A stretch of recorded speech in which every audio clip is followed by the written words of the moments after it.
இப்போது தேங்காயை வந்து நான் ஸ்டோர் பண்ணி பீசரில் வைக்க போகிறேன். அது ஒரு 3 நாளைக்கு நம்ம அந்த தேங்காயை அதாவது பீசரில் வச்சு தேவைக்கு நம்ம எடுத்து எடுத்து யூஸ் பண்ணிக்கலாம். இங்கே ஒரு அரை முடி தேங்காய் நான் சீவி வச்சுட்டேன். இன்னொரு அரை முடி தேங்காய் இருக்குது, அதை நான் சீவுறேன். நல்லா நல்லா சீவி வச்சுட்டு நம்ம ஒரு டப்பாவில் அதை பேக் பண்ணி வச்சிட்டோம்னா அது ஃபுல்லாகவே கெடாது. அது அப்படியே பீசரில் இருக்கும். தேவைக்கு மட்டும் நம்ம யூஸ் பண்ணி வச்சுக்கலாம். இதுதான் ஸ்டோரேஜ். இது தேங்காயை வந்து நம்ம ஸ்டோர் பண்ணுறது எப்படின்னு நான் உங்களுக்கு சொல்கிறேன். இதுதான் இது, வேறு ஒன்றும் இல்லை.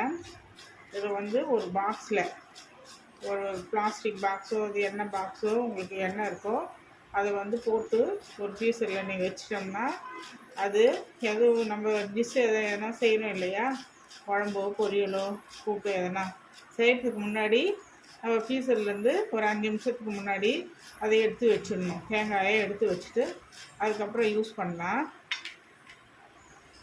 இந்த மாதிரி நல்லா சீவிட்டேன். இப்போ சீவிட்டு ஒரு பாக்ஸில் போட்டு அதை வச்சு பீசரில் வச்சு அது எப்படி இருக்குன்னு நான் உங்களுக்கு காமிக்கிறேன். இப்போது தேங்காயை சீவி நான் ஒரு தேங்காயை சீவி வச்சுருக்கேன். இப்போ வச்சுட்டு இப்போ அதை நான் எப்படி ஸ்டோர் பண்ணேன்னு நான் சொல்கிறேன். இந்த தேங்காய் எடுத்து இந்த பெப்பர் வேர் இருக்குது, உங்கள்கிட்ட எண்ணெய் இருக்கும் அதில் நீங்கள் யூஸ் பண்ணி வச்சுக்கோங்க. ஒரு பிளாஸ்டிக் டப்பா இருந்தாலும் அதில் யூஸ் பண்ணி வச்சுக்கோங்க. நீங்கள் எதுவும் ஸ்டோரேஜ் பண்ணுவீங்களோ அதை நீங்கள் யூஸ் பண்ணி வச்சுக்கோங்க. இப்போ இந்த தேங்காயை இந்த பாக்ஸில் நான் போட்டு ஃபுல்லாகவே இதை வந்து நான் ஸ்டோர் பண்ணுறேன்.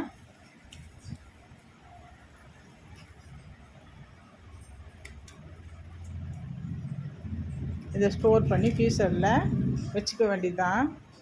இது ஃப்ரீசரில் ஸ்டோர் பண்ணி வச்சுட்டு அது எப்போ உங்களுக்கு தேவை யூஸ் பண்ணுதோ அப்போ எடுத்து ஒரு 5 நிமிஷம் நம்ம வெளியில் வச்சுட்டு அதுக்கப்புறம் வந்து நம்ம எடுத்து யூஸ் பண்ணலாம். இது எந்த காரணத்தை கொண்டோ நீங்கள் வெளியிலேருந்து எடுத்து அதை கையை வச்சு நீங்கள் எடுக்கக்கூடாது. ஒரு ஸ்பூன் போட்டு தான் நீங்கள் எடுத்து அதை யூஸ் பண்ணணும். இல்லைனா வந்துட்டு அது வந்து கெடுற மாதிரி ஆகிடும். ஒரு வாரத்துக்கு கூட நீங்கள் வைக்கலாம். ஆனாலும் நீங்கள் கைப்படாத ஒரு ஸ்பூனில் எடுத்து அதை வந்து யூஸ் பண்ணுற மாதிரி நீங்கள் பார்க்கணும். அப்படி இருந்தால் தான் அது கெடாது, நல்லாயிருக்கும். அது ஒரு வாரத்துக்கு கூட அது நல்லாவே இருக்கும். அது இப்போது நான் வந்து இப்போ இது ஒரு பாக்ஸில் போட்டு வச்சுட்டேன். இப்போ நான் ஏற்கனவே நான் ஸ்டோர் பண்ணி ஒரு பாக்ஸ் வச்சுருக்கேன் ஃப்ரீசரில். அதை நான் உங்களுக்கு காமிக்கிறேன். நான் அது எப்படி இருக்குன்னு நீங்கள் பாருங்கள்.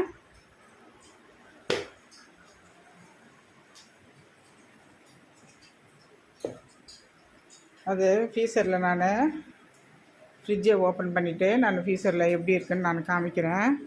இங்கே பாருங்கள், இந்த பாக்ஸில் தான் நான் வச்சுருக்கேன், ஸ்டோர் பண்ணி வச்சுருக்கேன். அதை ஓப்பன் பண்ணி காமிக்கிறேன் பாருங்கள், எப்படி இருக்குது பாருங்கள். அவ்வளோதாங்க. இது வந்து நீங்கள் ஒரு வாரத்துக்கு 10 நாள் கூட அது கிடையாது. இங்கே பாருங்கள், நல்லா கை வைக்கக்கூடாது. நான் இருந்தாலும் உங்களுக்கு கை வச்சு காமிக்கிறேன். எவ்வளோ கல்லாக இருக்குது பாருங்கள், எவ்வளோ அழுத்துறேன், ஃபுல்லாகவே கல்லாக இருக்குது. இங்கே பாருங்கள், ஃப்ரீசரில் இருக்கிறதுனால கொட்டலை பாருங்கள், நல்லா ஐஸாக இருக்குது. அது வந்து யூஸ் பண்ணுறதுக்கு நம்ம சமைக்கிறதுக்கு முன்னாடி அதை நம்ம என்ன பண்ணணுன்னா ஒரு 2 நிமிஷம் 5 நிமிஷம் அதை நம்ம வெளியில் எடுத்து வச்சு அதை யூஸ் பண்ணிக்க வேண்டியதான். இதுதாங்க ஸ்டோரேஜு. இதுதான் வந்துட்டு தேங்காய் ஸ்டோரேஜ், வேறு ஒன்றும் இல்லைங்க. அவ்வளோதாங்க. இது உங்களுக்கு இந்த வீடியோ பிடிச்சிருந்தா நீங்கள் அதை வந்து லைக் பண்ணுங்கள், ஷேர் பண்ணுங்கள், கமெண்ட் பண்ணுங்கள். இதுதாங்க ஸ்டோரேஜு. இது வேறு ஒன்றும் இல்லைங்க. தேங்க்யூ.